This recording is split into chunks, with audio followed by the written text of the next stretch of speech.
Welcome to the Genius Factory. Enjoy the video. You start by removing screws and exposing the lock mechanism.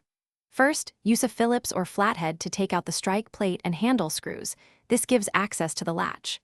Once done, slide the handle off and set screws aside in order so you can reassemble. Make sure to note orientation of parts, otherwise you'll reinstall them wrong.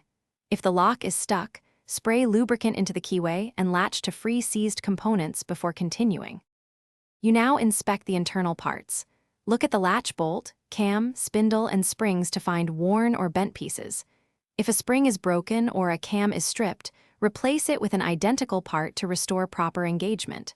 Once you swap components, manually actuate the spindle and latch to confirm smooth motion and correct alignment. This prevents repeat stripping. If clearance is off, file the strike plate slightly. Then retest, you reassemble by reversing removal. Seat the handle, engage the spindle, and tighten screws evenly so nothing binds. Once assembled, check door alignment and the strike plate. If the latch hits the lip, file the strike or move it slightly for a flush fit. Then test lock and key operation at least 10 times to confirm consistent action. If binding occurs, loosen screws and realign. If the key still sticks, the cylinder may be damaged. Replace cylinder and retest to finish the repair.